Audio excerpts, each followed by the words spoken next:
floating space sex, pissed off necromancers, and delicious, delicious fungus. Here, I brought you some fungus.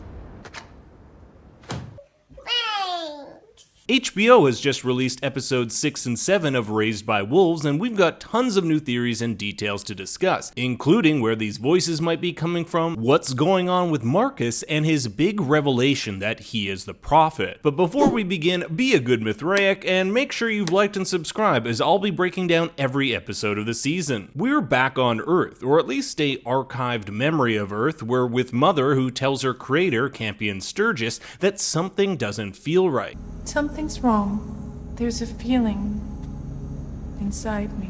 Everything hurts. She's experiencing heartache, leaving her creator who she loves. These emotions androids shouldn't be feeling, and Mother is watching this event over and over again, obsessed, even imagining herself kissing her creator. On the outskirts of camp, Sue and Marcus watch Paul debating about whether they should tell him the truth about his parentage. A rift has formed over the last few episodes between Sue and Marcus, particularly around Marcus's newfound role as head of the Mithraic. This rift will split even further when Marcus ends up using Paul as a pawn in his plan to destroy Mother, risking his own son's life for his goal, something Sue doesn't take kindly to. Vita plays with a doll she tells Tempest Tally taught her how to make. Tally's the first generation girl who's been haunting some of the characters throughout the last few episodes. Paul found a similar doll right before he fell down the hole. Tempest asks Mother, because she's an android, if she wishes she had nightmares.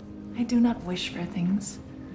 I'm not one who wants, I'm one who serves. Which we know is bullshit. Mother dreams of being with her creator. Hell, there's a whole weird floating sex scene. Paul and Campion's relationship, which seemed to be great a few episodes ago, quickly deteriorates as their beliefs drift further from one another. Paul believes only humans have souls, while Campion believes everyone does, even Mother, Father, and the trees. Campion's envy of Paul is shown on full display when Paul is able to complete the stick puzzle in 20 seconds while it took Campion 23 minutes. There's a backstory between Lucius and Marcus about Lucius's father. Lucius's father let an atheist girl they captured live, but she ended blowing herself up and killing half the platoon, so Marcus executed him. It's unclear how this story will play out in future episodes, but it's not the first time this event has been addressed. Something tells me there's more to this story, and when Marcus is revealed to not be who he says he is, it could bite him in the ass. Marcus finds out that Mother has been accessing the sim for long periods at a time.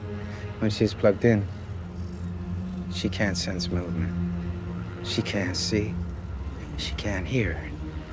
She's vulnerable. He plans to trap her while she's logged in and then destroy her, and this whole episode centers around traps. The Mithraic trapping Mother, Paul trapping the creatures, and later Marcus using his son to trap Mother. Campion punches Paul when he finds out the fungus bait they collected will be used in his traps to capture creatures. I'm glad you two are becoming friends. So that was a fucking lie. The whole point of the fungus in the first place was for Campion to provide an alternative source of sustenance rather than killing and eating those creatures. He's brought into Mother, where he won't apologize for hitting Paul. I did a violence thing, and I'll do violence again if I have to. No, you will not. You are a pacifist. They're really turning Campion into an annoying, petulant child, contrasting him to Paul in almost every way. But what the show is really doing is showing how humanity is doomed to continue this cycle of conflict over and over again.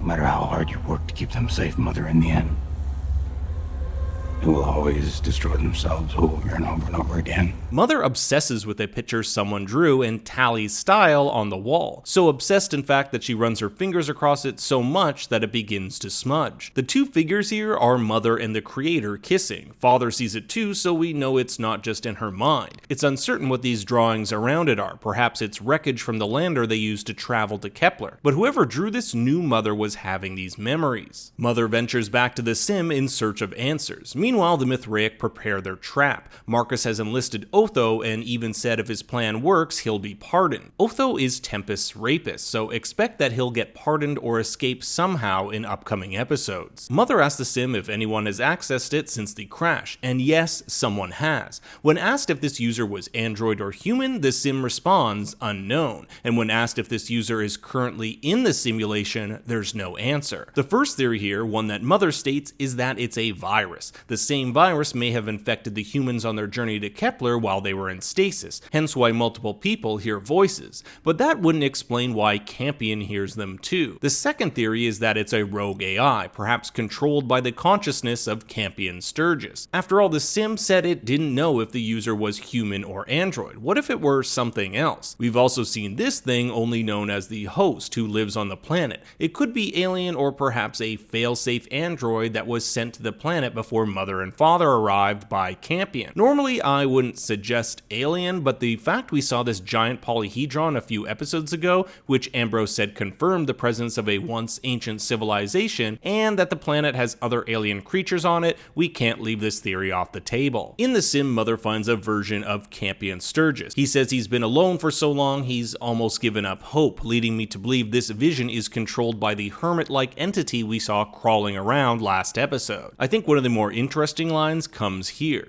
You are human. Yes, but I'm many things. The sim didn't pick up another human, so it must mean something different, right? Perhaps he's human in some ways, but not in others. We also find out here Mother's real want, to be with her creator, not the protection of her children. Tell me what you want. I want you. One of the crazy things about this sim sequence, and no, I don't mean the floating sex, is that Mother seems to experience an Inception-like sim experience within a sim experience, culminating in a pool of android blood filling the room, foreshadowing her almost death at the end of the episode. The plan to take down Mother goes terribly wrong as her necromorphic powers prove too strong for the Mithraic. Meanwhile, Sue goes against Marcus's orders and rescues Paul while Vita sees a vision of Mother's drawing turn black. Is this the alien creature that's able to create visions, or is there another necromancer on the planet? I believe it was Campion who said in one of the earlier episodes that necromancers have the ability to make you see things. I also find it strange that these streams of light around the photo look similar to the ones surrounding Campion in the sim. Father is neutralized in the attack before Mother comes to save the day. It's here that Paul is used by Marcus to go back to the camp and steal Mother's eyes. Without them, she's powerless. Sue is against this, but Marcus says, You gotta stop doubting him. Start believing in him. more prophetic semantics. Paul is successful at obtaining the eyes, and when Mother chases after him, she's cut down by Marcus, successfully putting the Mithraic in control of the children. When Marcus is about to finish Mother for good, a voice speaks to him to let her live. Is it Saul, or is it something else? We do know that if Sturgis is behind the voice and loves Mother, he'd want her to live. Sue is still pissed at Marcus for using Paul. You used Paul. You're no better than the assholes that sent you to the front when you were 12 years old. This line also acts as a reminder of Marcus, or should I say Caleb's, origin. He was a child soldier after being orphaned. His orphan background comes into play at the end of the episode when he tells Sue that he is the prophet, but we'll get into that in a bit. Sue wants Marcus to grab Paul and Father and take the lander to the tropical zone to start a new life together. She is still committed to a world without believers. These people destroyed the Earth. If we keep this up, we're not survivors, we're traitors. Marcus is told to destroy Mother, but she's the most powerful weapon on the planet, and they need her for protection. If he can reprogram her, they could use her to their advantage. Marcus's visions continue, like the scalpel which he saw in episode 5 that he used to stab Sue, perhaps foreshadowing his betrayal of her. Marcus visits Mother, who they've tied up like one of the creatures. She can sense he's not like the other Mithraic. You changed your face. Did you change your name with it? This is likely why she let him live all the way back in episode 1 when she could have easily zapped him. She even caresses his face before knocking him out of the lander. Marcus really wants to know why she kept going back to the sim. What would an android want with it? But Mother isn't saying anything, and I don't know about you guys, but this almost kiss freaked me out. It's just so weird and either points at Marcus going insane or something else at play here. The Mithraic try to bring back a sense of normalcy for the children. They're given new pendants, bring back prayer, and Father is reprogrammed to be a service droid. Tempest, however, is not happy. After all, it was a Mithraic who raped her. She's keeping her secret that she's with child from them, but it's only a matter of time before that comes out. Campion is locked away from the others because he is considered impure. He'll only be allowed out if he agrees to be baptized. Paul also goes back to creating his Mithraic city just like he did in the sim. Justina mentions that he could be the prophet, saying, Perhaps the boy foretold to unlock the mysteries. He's not an orphan after all. But Paul is technically an orphan, or at least was. His real parents were killed. Campion finds one of Tally's dolls attached to some sort of bone shank. A voice tells him to kill himself so they can, quote, all be together. Something or someone is wanting him to be reunited with his dead siblings. Whoever this is also has this ability to move these carbos almost telepathically, and the only other entity we know so far who can move objects are necromancers. Marcus has another terrible one-on-one with Mother, who gets inside his head, saying he's not fit to raise Paul since he himself is a lost boy. And I guess she's kinda right, since as soon as he leaves, he pushes Paul over. This is all part of Marcus's descent into madness. He's definitely not the Marcus we've seen from episode 1 to 5. Something has really taken over him, and it's changing the way he acts. He'll later lash out at Sue, the person he loves most, saying, You know you would not be alive if it wasn't for me. When he's alone, he sees visions of his former self, and at the end of the episode, he'll even face off against that vision. Campion agrees to be baptized, but declines at the last minute when he finds out the Mithraic have used the headstones of his siblings to construct their new church. You can even make out the SPIR for his sister Spira here. And check out this look from Sue when Campion decides not to go through with the baptism. I think this is foreshadowing some major shifts in whose side is on whose. Paul continues to work on his Mithra City when he finds his mouse, who had previously fallen down a hole. He believes Soul brought him back, but it makes me question whether things that fall down the hole are truly gone for good. Tally apparently fell down there, and now we're seeing her haunt Campion. Marcus ends up taking Mother to be dropped down the hole and destroyed.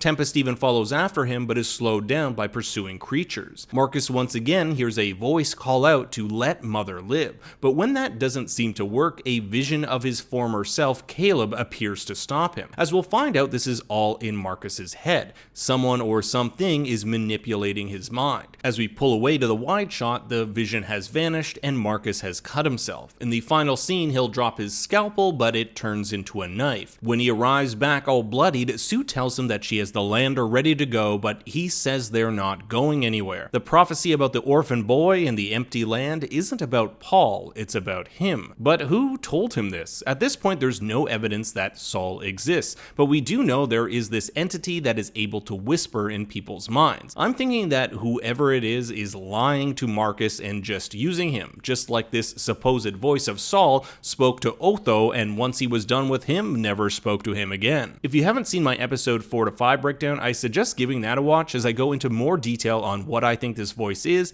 and we didn't really get a lot of new clues in episodes 6 and 7 to really change that theory. I'm really hoping the next few episodes pick up the pace a little and start giving us some more answers, but until then, I'll just have to believe this show can pull through. Oh god, these puns. Thanks for watching, everyone. Please make sure to like and subscribe, and if you haven't followed me on Twitter or Instagram, you can find me at ThinkStoryYT.